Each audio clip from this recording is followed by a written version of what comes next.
Hello friends, poppy stoop গার্ডেনে আপনাদের সবাইকে স্বাগত। আজকের ভিডিওটা নিচের থেকেই শুরু করলাম। নিচের বাগানে একটা খুব সুন্দর জিনিস আপনাদের দেখানোর আছে, তো সেটা পরে দেখাবো। আগে দেখুন এই পাতাবাহারের গাছটা কি সুন্দর লাগছে। এটা কিন্তু আমি 5-7 বছর আগে বসিয়েছিলাম। তো প্রত্যেক বছর আমি এর ডালগুলোকে উপরের থেকে একটু কেটে দিই, তাতেই এত সুন্দর গোল গাছটা হয়েছে। আর এর ডাল থেকে আমি বেশ কিছু চারা জলে রেখে রেখে তৈরি করেছি, সেগুলোও কিন্তু আমার ঘরে জলেই রাখা আছে। আর এখানে দেখুন এই যে রঙ্গনের চারাটা তৈরি করেছি, এটাও কিন্তু ডাল থেকেই তৈরি করেছি। এই যে ডালটাকে টেনে নিয়ে মাটির মধ্যে দিয়ে একটা ইট চাপা দিয়ে রেখে দিয়েছিলাম বেশ কিছুদিন আগে, তাও মাস 2 হবে। তাই এখন কিন্তু ওটা চারা তৈরি হয়ে গেছে। দেখুন, দেখেই বোঝা যাচ্ছে নতুন পাতা কিন্তু ছেড়েছে। এই উপরের পাতা দুটো একদমই নতুন ছেড়েছে, মানে চারা একদম রেডি। এখন শুধু ওখান থেকে ডালটা কেটে নিয়ে বসিয়ে দিলেই হলো। আর এই গাছের ফুলটা তো দারুণ হয়। আর এই গাছের কিন্তু আরও একরকমভাবে চারা তৈরি করা যায়, সেটা হচ্ছে যে ডাল কেটে নিয়েও তৈরি করা যায়। তো সেক্ষেত্রে আমার মনে হয় একটু কচি ডাল হলে ভালো হয়, কারণ আমি এর আগে যে তৈরি করেছি সেগুলো এইরকম ডাল থেকেই কিন্তু করেছি। এই যে দেখতে পাচ্ছেন ছোট্ট একটা ডাল ছেড়েছে, এইটাকে যদি কেটে নিয়ে সুন্দর করে একদম স্যাঁতসেঁতে জলীয় জায়গায় বসিয়ে রাখা যায়, চারা তৈরি হয়ে যাবে। এরকম চারা কিন্তু আমার ছাদেও দুটো আছে, ওইভাবেই তৈরি করা। আর এখানে যে জিনিসটা সুন্দর আপনাদেরকে বললাম দেখাবো, সেটাই আজকে দেখাবো। এই যে আমার কুমড়ো গাছ, কিছুদিন আগে আপনাদেরকে দেখিয়েছিলাম এখানে একটাই কুমড়ো হয়েছে। তো ছোট ছিল তখন কুমড়োটা, তো বেশ কিছুদিন কুমড়োটা দেখানো হয় না আপনাদেরকে। তো আজকে ভাবলাম একটু দেখিয়ে দিই কত বড় হলো।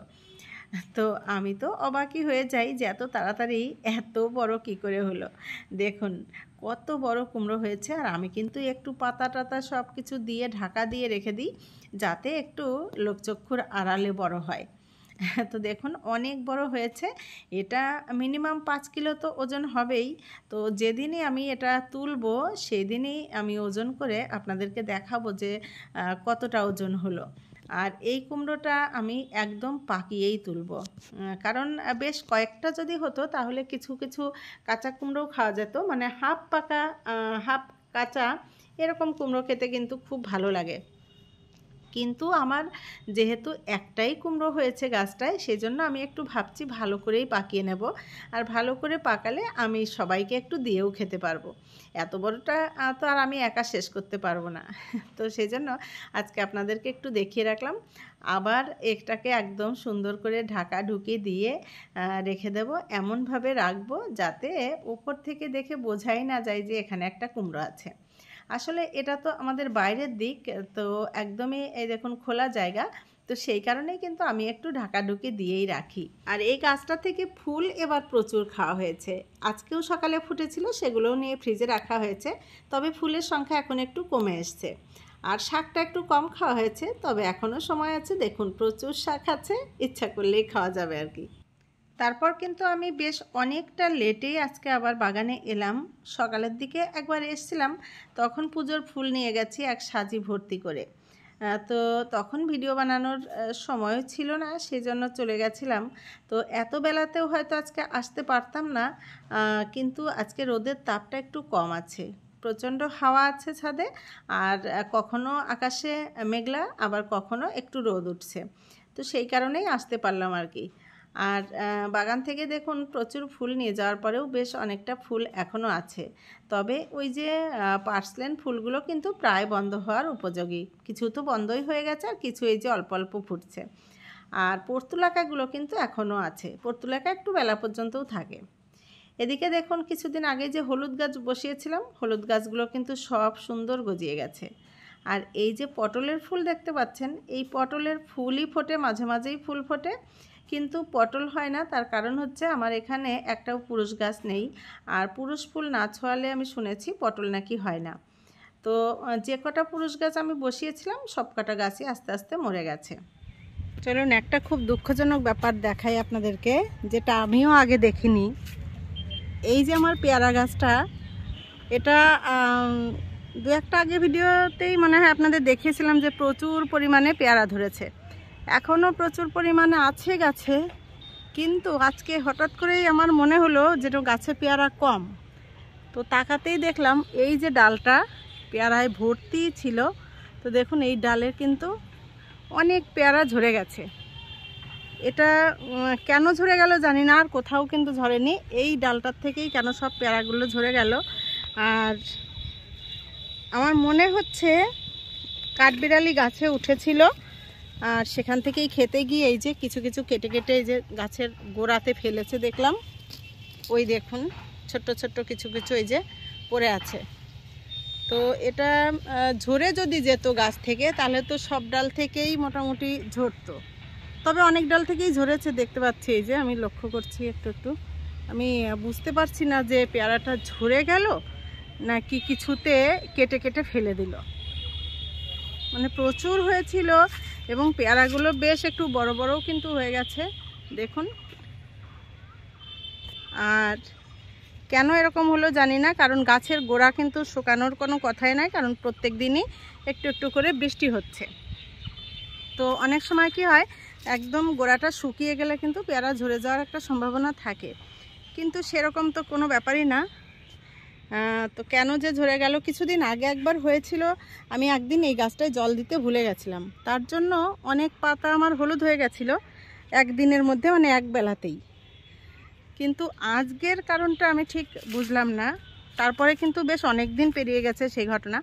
তো এটা এখন আমার মনে হচ্ছে কিছুতে কেটে কেটে ফেলেছে, অথবা কোনো কারণে ঝরেও যেতে পারে, আমি ঠিক বুঝতেই পারছি না। খুব মন খারাপ লাগছে, এত পেয়ারা হয়েছে গাছটায়, আর যদি এরকম আজকে ঝরে গেছে, কালকেও যদি আবার এরকম ঝরতে থাকে তাহলে খুব খারাপ লাগবে। কিন্তু কিছু করার নেই, এই গাছটাকে তো আর আমি ঢেকে রাখতে পারবো না, এত বড় গাছটাকে আমি কি করে ঢেকে রাখবো। তো যাই হোক, চলুন যে কাজের জন্য এসেছি সেটাই করি এখন। এই যে এখানে যে ঝিঙে গাছটা আমার হয়েছে, গাছের গ্রোথ কিন্তু খুব ভালো হয়েছে, আর গাছটা না এই দেখুন চলে যাচ্ছে বাইরের দিকে, ডালপালা নিয়ে একদম বাইরে চলে যাচ্ছে। তো এই গাছটার জন্য আপনাদেরকে আমি বলেছিলাম যে আমি অনলাইনে একটা নেট অর্ডার করেছিলাম, এটা মিশো থেকে অর্ডার করেছিলাম, 165 টাকা দাম। তো এইটাই আজকে নিয়ে এসেছি, যে যদি একটু ব্যবস্থা করে দিতে পারি। এটা আমি ছাড়িয়েও দেখিনি, মনে হচ্ছে অনেকটাই বেশ বড়, মাপটা আমার ঠিক মনেও নেই, যেদিন অর্ডার করেছিলাম দিয়েছিলাম। তো এখন তো দেখে মনে হচ্ছে অনেকটা বড়। এই দেখুন লম্বায় কিন্তু অনেকটা। তো আমি এটাকে একটু ছাড়িয়ে নিই, তারপরে আপনাদেরকে দেখাচ্ছি। ছাড়িয়ে এই এখানে তারের সঙ্গে একটু দেওয়ার ব্যবস্থা করব, দেখি পারি কিনা দিতে। এই দেখুন আমি কিন্তু ঠিকঠাক মতো দিতেই পারলাম না, কিভাবে দেব আমি বুঝতেও পারছি না। আর এটা না অনেক বড়, অনেক, আমি ভাবতেই পারিনি যে এটা এতটা বড়। আমি খানিকটা দেখুন ছাড়িয়েছি, এই যে এই কোণার থেকে কতটা পর্যন্ত ছড়িয়ে যাচ্ছে। এই দেখুন এইভাবে টানলে অনেক দূর পর্যন্ত চলে আসছে। তো এখানে আমি আপাতত একটু এইভাবে রাখলাম। তো আমার মনে হচ্ছে এটাকে লম্বালম্বিভাবে এইভাবে লম্বালম্বি করে দিতে হবে। ওই যে তারটা রয়েছে ওই তারের সঙ্গে এইভাবে দিয়ে এই নিচের তারের সঙ্গে বাঁধতে হবে, কিন্তু সেটা আমার দ্বারা সম্ভব নয়, কারণ ওটা অনেক উঁচুতে রয়েছে। তো আমাকে কাউকে ডাকতে হবে সেটার জন্য। তো দেখি পরে এটাকে খুলে ঠিকঠাক করে লাগাতে পারি কিনা। আর এই দেখুন আমি এখানে বেঁধে রেখেছি, কতটা ফিরে এসছে, মানে এটা ওই কোণার থেকে শুরু করলে ওই স্থলপদ্মর গাছ অতটা তো যাবেই যাবে, এই পুরো জায়গাটা কিন্তু একদম নেট হয়ে যাবে। জিনিসটা খুবই সুন্দর, কিন্তু আমারই মানে দেওয়ার কায়দাটা ঠিক আমি বুঝতে পারছি না। আর একবার যদি এটা দিতে পারি তাহলে কিন্তু এই যে ঝিঙে গাছগুলো, এগুলো কিন্তু এই দেখুন আমি নিচের দিক থেকে যেগুলো চলে গেছিলো এই যে টেনে এনে এর সঙ্গে দিয়ে দিলাম, তো এর সঙ্গে সঙ্গেই থাকতে পারতো। ঠিকঠাক দিতে পারলে খুব ভালো হতো, কিন্তু আমার যেহেতু ঠিকঠাক দেওয়া হলো না, তো দেখা যাক আমি কাউকে ডেকে এটা ঠিকঠাক করে দিতে পারি কিনা। তো আপনারা কিন্তু এই জালিগুলো কিনে নিতে পারেন। এই যে মাচার যা সমস্যা হয় আমাদের, তো এরকম অনলাইনে তো একদম অ্যাভেলেবেল পাওয়া যায়, আর খুব বেশি দামও না। দেখুন এত বড়টা 165 টাকা দাম নিয়েছে। তো এরকম কিনে নিলে এই মাচার ঝামেলাটা থাকে না, বেঁধে বেঁধে ঠিকঠাক করে দিলে খুব সুন্দর হয়। যাই হোক, আপাতত দিয়ে রাখলাম, দেখা যাক পরে কি করতে পারি। আর এখানে দেখুন লেবু গাছে কিন্তু প্রচুর লেবু হয়েছে, আবার নতুন করে এই যে এই ডালটায় নতুন করে আবার লেবু ধরেছে, ছোট্ট ছোট্ট ছোট্ট ছোট্ট আবার লেবু হয়েছে। কিছু তো খাওয়ার মতো হচ্ছে, মাঝে মাঝে তুলেও নিচ্ছি। এই দেখুন এটা মনে হচ্ছে হলুদ হলুদ হয়ে গেছে, এটা তুলে নিই। এগুলো পাতি লেবু সব। আর ওখানে ধুন্দল দুটো তোলার মতো হয়নি, আর একটু বড় হবে, বেশ ভালোই লম্বা লম্বা হয়েছে। আর যেটা বীজ রেখেছি সেটাও কিন্তু এই দেখুন হলুদ হতে শুরু করে দিয়েছে, পাকতে শুরু করেছে। ধুন্দল আরও পড়েছে, ওই যে একটা ওদিকে ওই সাইডে একটা পড়েছে, এই যে এখানে একটা আছে। আর বীজ তো একটা রাখবো ভেবেছিলাম, এটা তো আমার না চাইতেও হয়ে গেল, আমি বাড়ি ছিলাম না তখন পেকে গেল, এটা তো দুটো বীজ হয়ে গেল। আর এই যে এখানে ধুন্দল আর একটা আছে। আপাতত এখন গাছে 5টা ধুন্দল আছে, তার মধ্যে দুটো ছোট আর 3টে মনে হচ্ছে খুব তাড়াতাড়ি তুলতে পারবো। আবার ঢেঁড়স দেখতে পাচ্ছি প্রতিদিনই 2-1টা করে তুলতেই হয়, না হলেই পেকে যায়।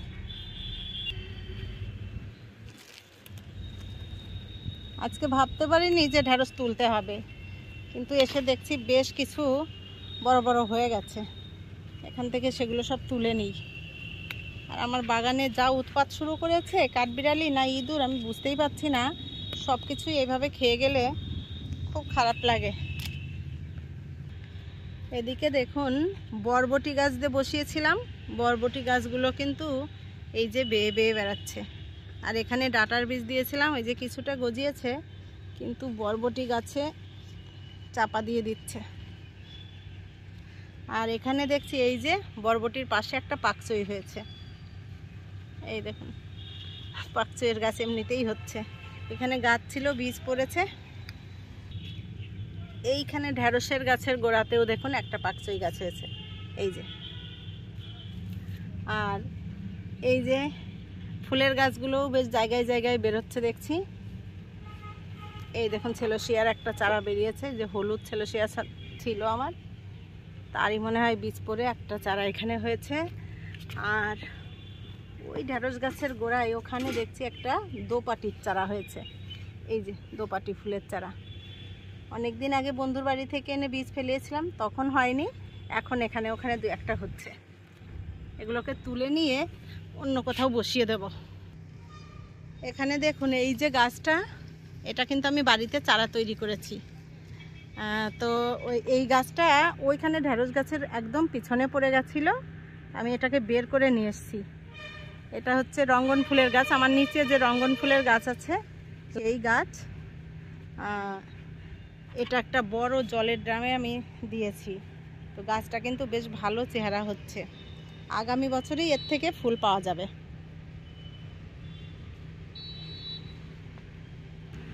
ওখানে আরও একটা চারা করেছিলাম, সেই চারাটাও রয়েছে, ওই দেখুন।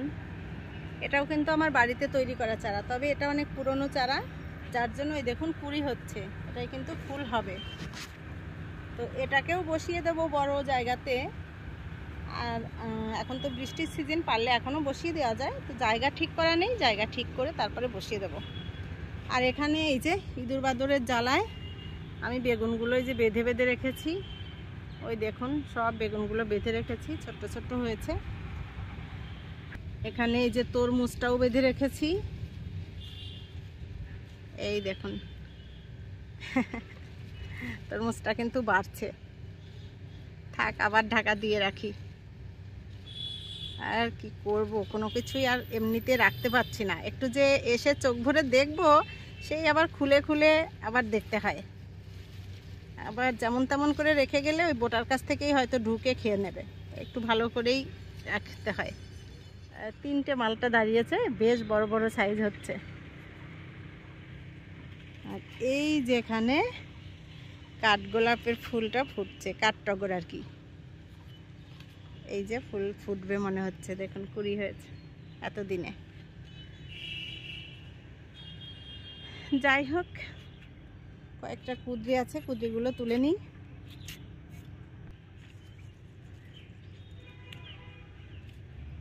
কুঁদরি কিন্তু মাঝে মধ্যে ভালোই পাচ্ছি। এই যে ছোট্ট জায়গার মধ্যে রেখেছি, ওই দেখুন একটা রেখেছি প্যাকেটে, আর এটাও আটার প্যাকেটে রয়েছে। দুটো গাছ রয়েছে এখানে। এটা হচ্ছে পুরনো গাছ, গত বছরের এই গাছের ডাল থেকেই এই দিকের এই নতুন গাছটা আমি করেছি। তো টুকটাক করে মাঝে মাঝে বেশ অনেকগুলো হয়, আবার মাঝে মাঝে হয়তো 2-4টে হয়। এই দেখুন এইটুকু তুলে নিলাম। আর এই যে চিচিঙ্গাগুলো পরের দিনই তুলতে পারবো, মানে পরের হারভেস্টেই তুলতে পারবো। বেশ সুন্দর বড় বড় হয়েছে, কিন্তু এগুলো আজকে তুলব না। আর দুটো তো বেশ ভালো সাইজ হয়েছে, আর দুটোও বাড়ছে ওদিকে। যাই হোক, দেখুন এখানে আমি এই যে একটুখানি হারভেস্ট আজকে করে নিয়েছি, কটা ঢ্যাঁড়স, কুঁদরি আর একটা লেবু। আর আকাশে দেখুন একদম মেঘলা আকাশ, কখনো কখনো সূর্য একটু উঁকি মারছে, কখনো একদম অন্ধকার হয়ে আসছে। আর এই ঘন কালো মেঘের ফাঁকে ফাঁকে ওই যে নীল আকাশ উঁকি মারছে, দেখতে কিন্তু অপূর্ব লাগছে। তো যাই হোক, আবহাওয়াটা ভীষণই ভালো ছিল, ছাদে থাকার উপযোগী আর কি। আর আজকের মতো আমার ভিডিওর কাজকর্ম এটুকুই। ভিডিওটা যদি আপনাদের ভালো লাগে, লাইক কমেন্ট শেয়ার করে পাশে থাকবেন। আপনারা সবাই খুব ভালো থাকবেন। দেখা হবে পরবর্তী ভিডিওতে। টাটা।